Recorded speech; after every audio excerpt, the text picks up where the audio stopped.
Nervous system nervous system psychology में पढ़ने का मकसद ये होता है कि बिहेवियर के अंदर अगर कोई माल फंक्शनिंग आती है या कोई इफेक्ट आता है तो उस चीज़ को देखा जाए। आया कि ब्रेन डैमेज की वजह से या ब्रेन के किसी पार्ट के डैमेज की वजह से तो बिहेवियर में चेंजिंग नहीं आई। इसके साथ साथ ये इसलिए भी फ्रूटफुल होता है पढ़ना नर्वस सिस्टम के, हमारा बिहेवियर डायरेक्टली इनडायरेक्टली जो है वो हमारा ब्रेन हमारे नर्वस सिस्टम दोनों से कनेक्टेड होता है। यानी जितने भी हमारे ब्रेन में न्यूरोट्रांसमीटर्स काम कर रहे हैं, न्यूरॉन्स काम कर रहे हैं, अगर उनमें कोई डैमेज होगा तो उस डैमेज का ऑटोमेटिकली इफेक्ट हमारी बिहेवियर पैटर्न पे भी पड़ेगा। The right half of the brain control the left half of the body. ठीक है, ये कहते हैं जी राइट साइड जो है लेफ्ट को कंट्रोल करती है और लेफ्ट साइड जो है राइट साइड को कंट्रोल करती है। This means that the only left handed people are in their right mind. ये जरा जोक है छोटा सा कि जो लोग उल्टे हाथ के होते हैं वो अपने दिमाग में ठीक ही होते हैं। मतलब this mean that the only left hand people are in their right mind. अच्छा, दो तरह का नर्वस सिस्टम हमारे पास, एक आता है हमारे पास सेंट्रल नर्वस सिस्टम जिसे हम सीएनएस भी कहते हैं, और एक होता है पेरिफेरल नर्वस सिस्टम जिसे पीएनएसपी इन शॉर्ट कहा जाता है।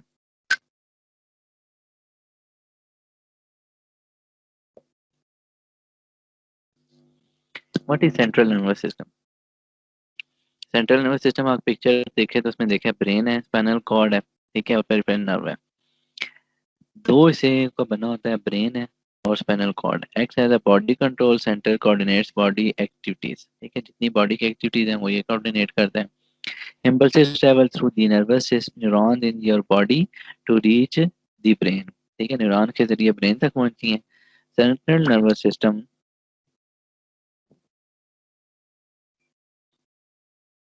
Central nervous system is yellow in this diagram. ठीक है, येलो जो है वो डायग्राम में दिखाया गया कि सेंट्रल नर्वस सिस्टम जो है वो येलो इस डायग्राम में। अब ब्रेन कितने हिस्सों पर मुश्तमिल है जी? हमने ऊपर देखा था कि ब्रेन सेंट्रल नर्वस सिस्टम जिसे सीएनएस कहते हैं, दो हिस्से हैं, ब्रेन है और स्पाइनल कॉर्ड, ये याद रखिएगा। आगे फिर ब्रेन के हिस्से हैं, तीन हिस्से हैं, सेरिबलम है और ब्रेन स्टेम। सेरिबलम दो हेमिस्फेयर है, two hemispheres control memory intelligence muscles. Cerebellum है control balance posture and coordination. Brain stem controls involuntary activities such as breathing. जितनी हमारी ब्रीथिंग की एक्टिविटीज हैं, स्टोमक डायलेशन है, हार्ट रेट है, सारा कुछ ये कौन कंट्रोल करता है जी? ब्रेन स्टेम कंट्रोल करती है। और brain divided into halves और hemisphere that are connected to each other by the corpus callosum. ठीक है, हमारा ब्रेन जो है दो हाफ में तकसीम किया गया है और इन दोनों हिस्सों को, राइट और लेफ्ट साइड को जो है वो कंट्रोल करता है हमारा, जो लिंक करता है, जो ब्रिज बनता है वो कॉर्पस कॉलोसम।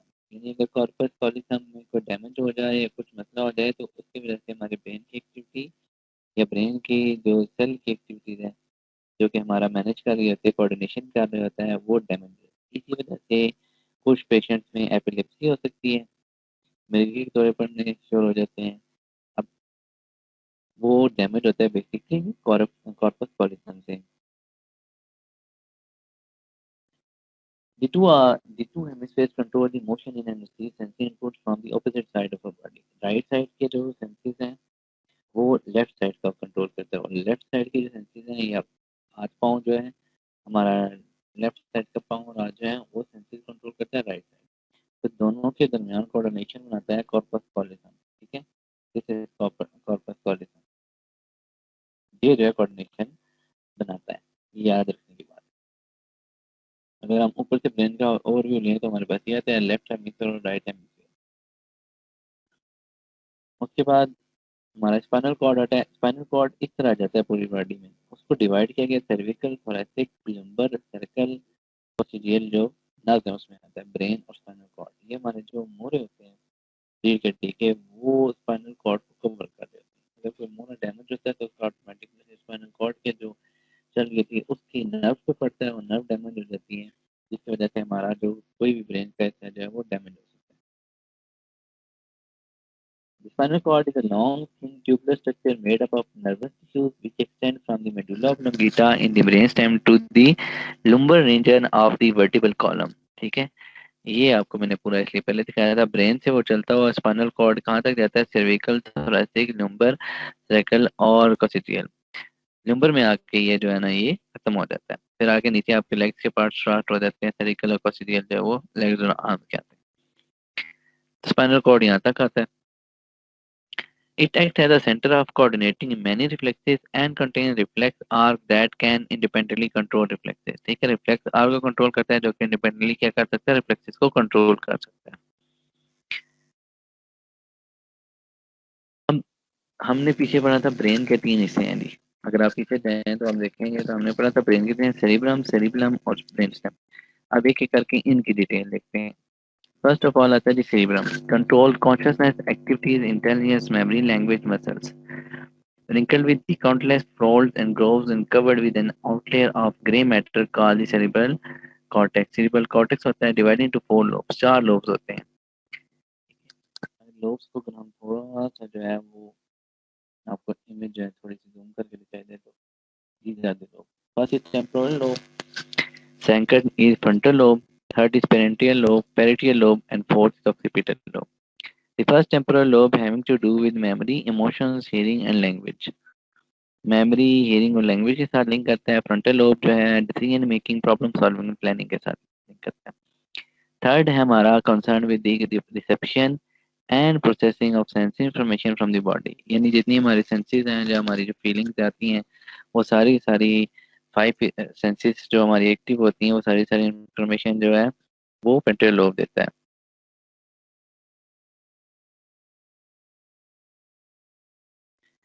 फिर आता है occipital lobe, concerned with the vision, यानी हमारा जो विजन कंट्रोल करता है वो सारा जो हमारी ऑप्टिक नर्व होती है वो भी सारी ऑक्सीपिटल लोब के साथ लिंक होती है। वहीं से हमारे विजन इमेजेस जो है हमारे ब्रेन में बनते हैं और उन्हीं को जो है वो हमारी आंख जो है वो देखती है।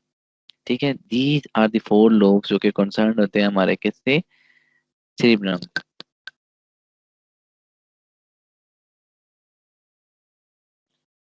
These are the four lobes जो कि हमारे सेरिब्रम से कंसर्न है, temporal lobe, frontal lobe, parietal lobe और ऑक्सीपिटल लोब। नेक्स्ट हमारे पास जो पार्ट आता है ब्रेन का दूसरा वो है सेरिब्रम।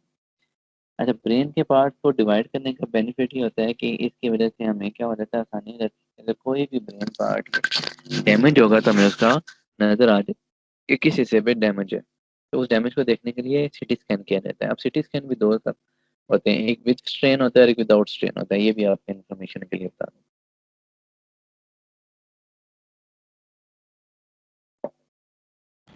सर फर्क क्या है दोनों में? एक डिटेल्ड होता है, ठीक है, एक वो पूरे आपकी फुल ब्रेन का स्कैन करके देते हैं कि उसमें अगर कोई स्ट्रेन है या कुछ है तो वो पूरा स्कैन होता है। हाफ जो होता है या सेमी जो होता है उसमें पूरा नहीं होता स्कैन, यानी डीप स्कैनिंग नहीं आती, यानी वो ब्रेन स्टेम से तक जाता है। जो कुछ न्यूरोलॉजिस्ट इसको कराते हैं, बेसिकली ये तब कराया जाता है अगर ब्रेन को हेड को इंजरी हो गई या किसी आप एक्सीडेंट से, किसी मोटरसाइकिल से, कार से, ब्रेन या छत से गिरने से कोई हेड इंजरी होगी तो उससे को चेक करने के लिए कि अगर ब्रेन का कोई पार्ट डैमेज तो नहीं हो गया। ठीक है, तो उस वक्त जो है वो ये किया जाता है। इसके बाद एक एमआरआई है, एमआरआई भी स्कैन है, वो भी किया जाता है।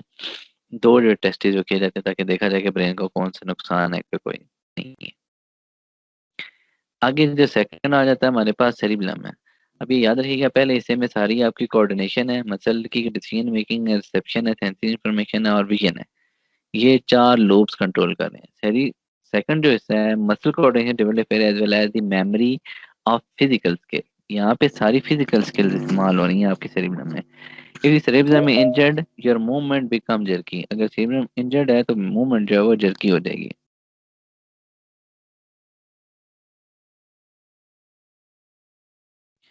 ठीक है, ये याद रखिए, मूवमेंट जर्की हो जाएगी इसका मतलब है जो ओल्ड एज में रेशा पड़ जाता है, या आपने देखा होगा मोहम्मद अली जो बॉक्सर था उसने किया था, ओल्ड एज में आके उसके हाथ से जो है कंपनी शुरू हो गई थी। इसी तरह जो लोग कॉन्टिन्यूसली एक्सरसाइज करते रहते हैं, आपने देखा होगा बॉडी बिल्डर जो करते रहते हैं, बॉडी बिल्डिंग करते हैं, तो उनके मसल्स जर्की हो जाते हैं। मैंने see an amazing athlete perform, अगर आप किसी एथलीट को परफॉर्म करते हुए देखें, you are watching a well trained cerebellum at work, आप एक सेरिबेलम को जो है वो काम करते देखेंगे। ये बेसिकली सारी जो आपकी muscle coordination, muscle activity, athletic जो स्किल्स हैं, वो सारा कौन कंट्रोल कर रहा है? सेरिब्रम। जबकि डिसीजन मेकिंग, आपकी मेमोरी, आपका रिसेप्शन, इंफॉर्मेशन लेना, आपकी विजन को कंसर्न करना, वो सेरिब्रम के पास है। सेरिब्रम और सेरिब्लम, ठीक है, ये सेरिब्लम है। थर्ड हमारे पास ब्रेन स्टेम आती है।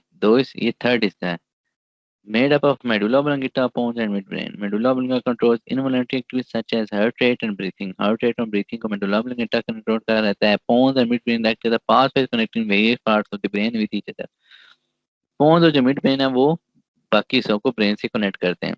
Sometimes called the reptilian brain because it resembles the entire brain of a reptile. अच्छा, ये बात क्यों कहेगी? अगर आप ये गौर से देखो, दिस इज तो उसमें देखें कि ब्रेन भी है, सर्विकल नर्व भी है, उसकी सारी जो है बैक बोन, ये सारी जो है बैकबोन इसकी चल रही है, नीचे तक आ रही है। ठीक है, ये बात इसलिए लिखी गई है कि ये रिजेंबल करता है किसे? रेप्टेरियन ब्रेन से। This is the first nervous system, CNS. इसको दोबारा से देख लें, क्योंकि इसकी जो चीजें हैं, ब्रेन के तीन हिस्से हैं, सेंट्रल नर्वस सिस्टम के दो हिस्से हैं, ब्रेन और स्पाइनल कॉर्ड। ब्रेन के आगे तीन हिस्से हैं, सेरिब्रम, सेरिबलम, बेलम और ब्रेन स्टेम। सेरिब्रम में आपके पास parietal lobe, temporal lobe, frontal lobe, parietal lobe और ऑक्सीपिटल लोब आ जाता है।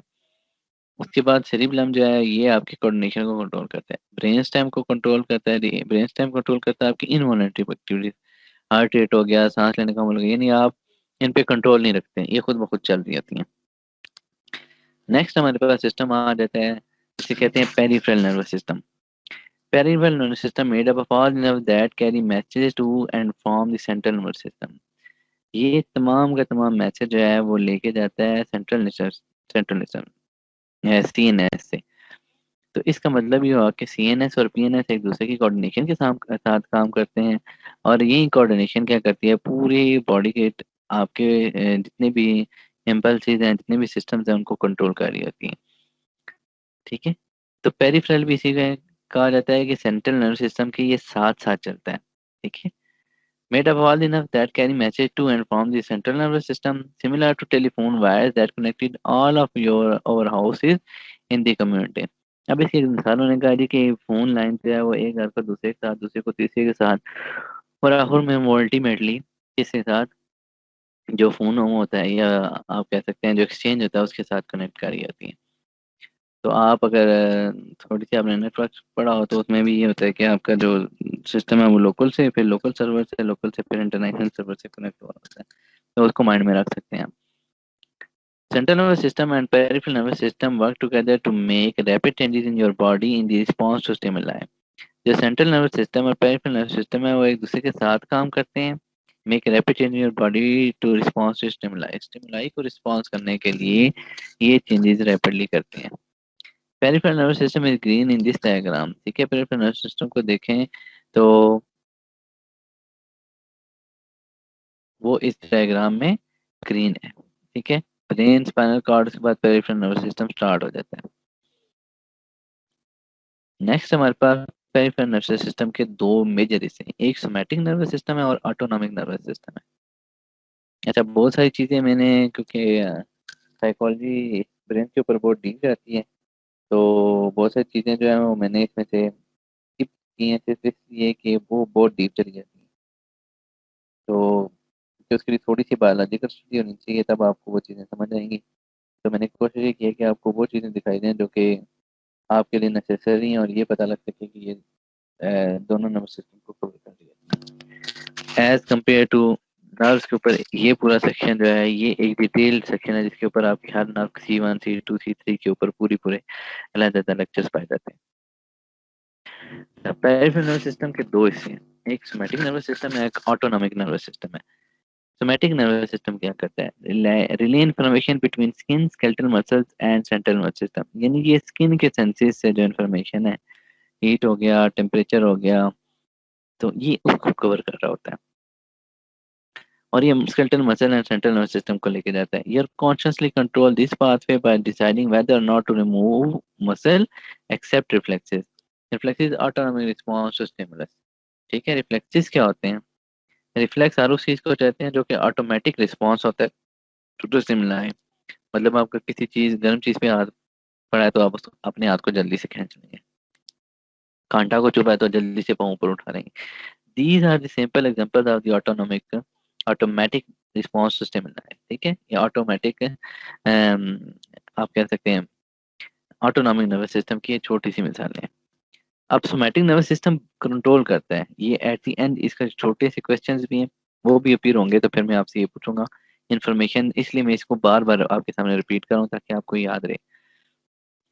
सोमैटिक नर्वस सिस्टम में शॉर्ट देखें तो ये इन्फॉर्मेशन लेता है स्किन से, स्केलेटल मसल को चाहता है, फिर ये कॉन्शियसली पाथवे आपने मसल को मूव करना या नहीं करना ये कंट्रोल करता है। यानी आप इसको सिंपल ये कह सकते हैं, जैसे आप एक्सरसाइज करते हैं तो अपनी मर्जी से मसल मूव कर रहे होते हैं, तो दिस इज दी आपका जो सेल्फ रिस्पॉन्स है, ये सेल्फ आप खुद से एक्सरसाइज करते हैं, that is somatic nervous system.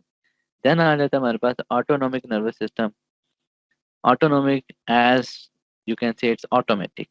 Relay information from central nervous system to organs. Information को relay करता है central nervous system से organ से।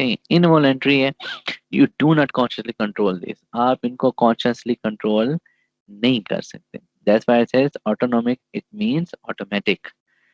अब इसके नीचे भी दो टाइप्स हैं, एक सिंपैथेटिक नर्वस सिस्टम है और दूसरा पैरासिम्पैथिक नर्वस सिस्टम है। The first sympathetic system is fight mode और फ्लाइट और फाइट मोड। ठीक है, अब इसको फ्लाइट रिस्पॉन्स भी कहते हैं, फाइट रिस्पॉन्स भी कहते हैं, इसको फ्लाइट एंड फाइट भी कहते हैं। ये उस वक्त जनरेट होता है जब आप किसी एक्सट्रीम स्ट्रेस में हो, खौफ में हो। मिसाल के तौर पर आप रास्ते में जा रहे हैं तो आपने बहुत बड़ा सा कोई शेर देख लिया जो आपके रास्ते में आ रहा है, तो आप क्या करेंगे, आपने आपका जिस्म ये डिसाइड करता है कि अब आपने भागना है। तो उस रिस्पॉन्स के अंदर हार्ट बीट को और आपकी हार्ट बीट तेज हो जाती है, आपकी ब्रीथिंग तेज हो जाती है, ताकि बॉडी को ज़्यादा से ज़्यादा एनर्जी चाहिए होती है, तो उस वक्त आपका सिंपैथेटिक नर्वस सिस्टम एक्टिव हो जाएगा। Then the parasympathetic nervous system controls body in the time of rest. ये बॉडी जब रेस्ट में होगी उस वक्त कंट्रोल कर रहा होगा, यानी रिस्पॉन्स खत्म हो गया है, आपने फ्लाइट मोड खत्म हो गया, तो उसके बाद जो रिस्पॉन्स आएगा उसके ऊपर पैरासिम्पैथिक नर्वस सिस्टम जो है इसको सारा को कंट्रोल कर रहा है। बात समझ आ गई? Yes sir. अच्छा, 32 लोग हो गए। समय जो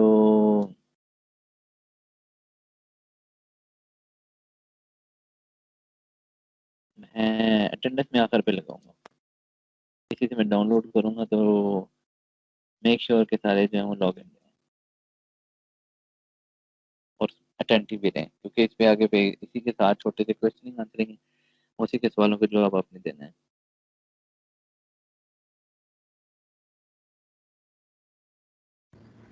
ओके सर।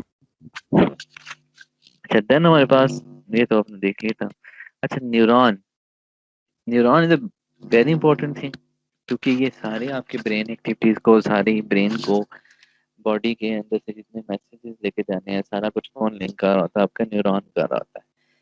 तो इसलिए इसको क्या कहा जाता है, the basic unit of structure and function in nervous system. This is the short definition of neuron के, ये बेसिक यूनिट स्ट्रक्चर और फंक्शन का नर्वस सिस्टम का। सेल्स दैट कंडक्ट इम्पल्सेस, दूसरा इसका फंक्शन क्या है, इम्पल्सेस को कंडक्ट करना, made up of dendrite cell body and axon. अच्छा, इसके बाद स्ट्रक्चर भी हम देखेंगे कि क्या काम करता है, डेंड्राइट क्या काम करते हैं, एक्सन क्या काम करता है, सेल बॉडी क्या काम करते हैं। बेसिकली न्यूरॉन का बेसिक मकसद क्या है जी, मैसेज को फ्लोट करना। यानी अगर किसी भी जिस्म के हिस्से से इंफॉर्मेशन आई है तो उस इंफॉर्मेशन को ब्रेन तक पहुंचाने में न्यूरॉन्स जो है वो बेसिक किरदार अदा करते हैं, और बहुत सारे न्यूरॉन मिलके नर्व बनाते हैं। ठीक है, बहुत सारे न्यूरॉन्स मिलके एक नर्व बनाते हैं ताकि मैसेज फ्लोट होता रहे। ठीक है, इसके हमारे पास एक छोटी सी जो आम शक्ल है, पीछे भी है थी, उसमें डेंड्राइट है, एक्सन है, माइलिन शीट है, नोड ऑफ रेवेन्यू है, और एक्सन टर्मिनल्स है, माइलिन शीट है।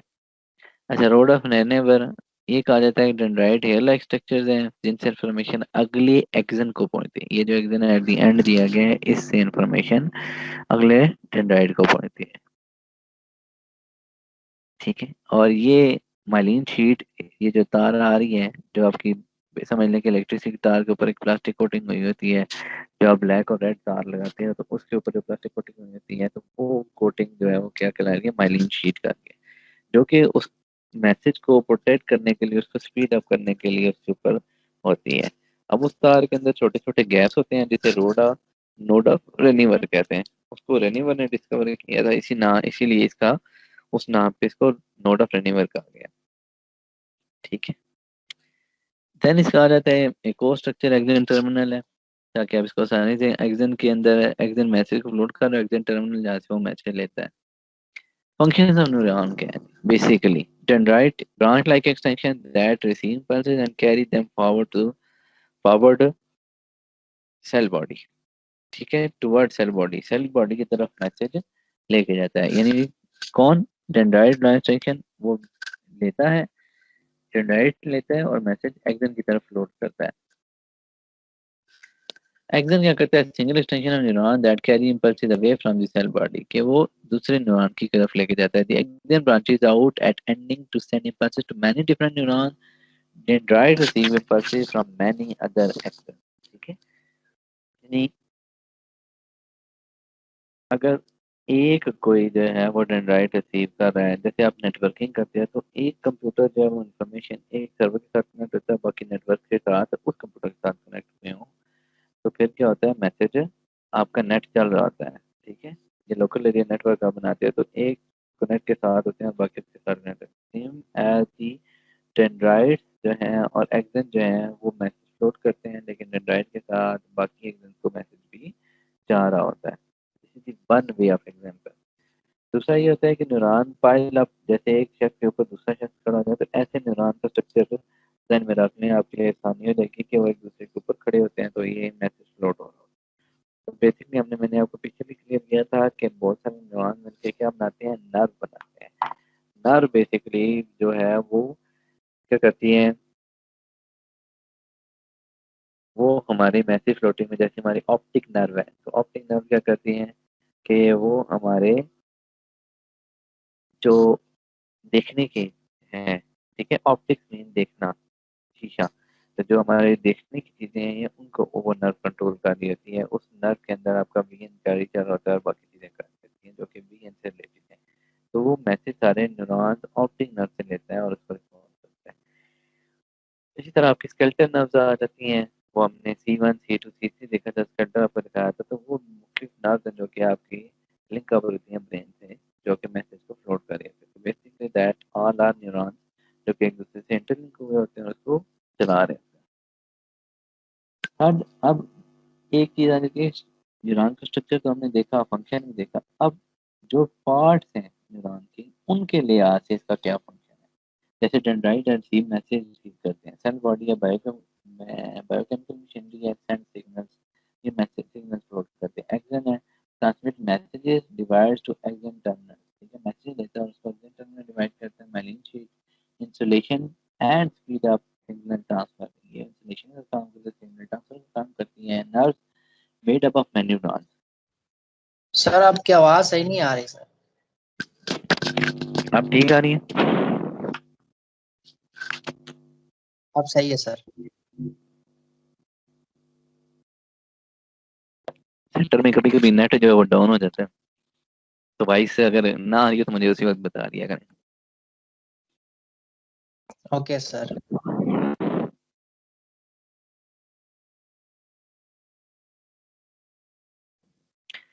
अच्छा, दोबारा से इसको देख लेते हैं कि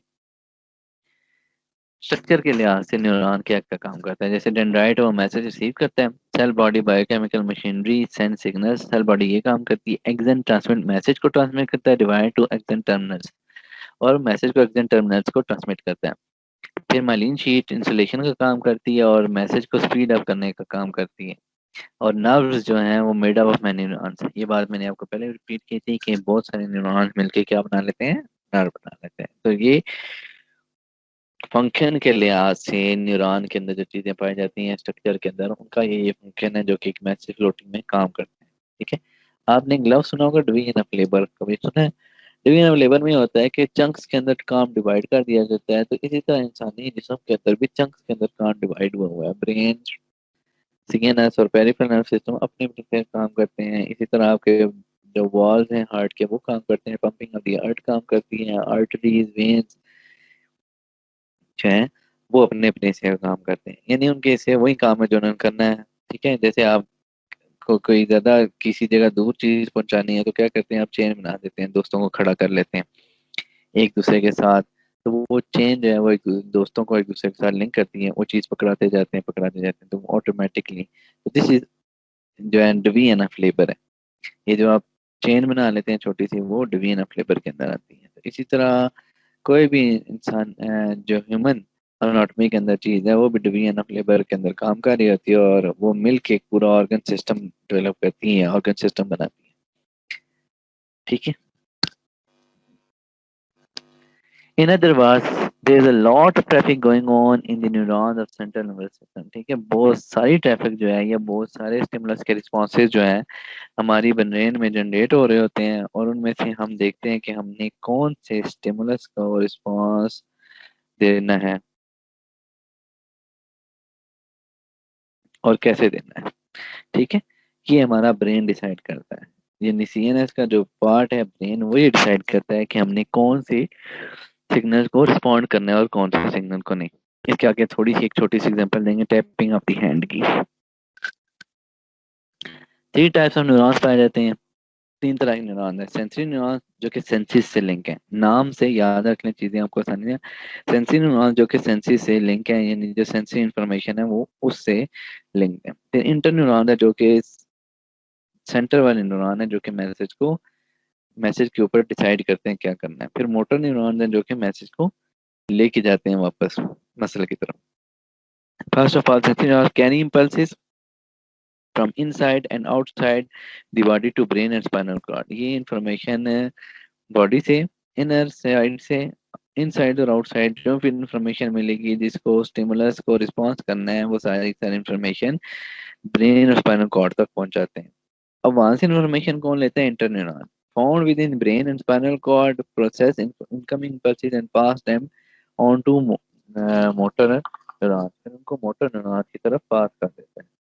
फिर मोटर न्यूरॉन करता है carrying pulses away from the brain and spinal cord. Pulses को ब्रेन और स्पाइनल कॉर्ड से दूर लेके जाता है या अलग लेके जाता है फॉर मूवमेंट। ठीक है, यानी अगर इसको एक छोटी सी एग्जांपल में देखें तो how do these neurons work if someone taps you on the shoulder.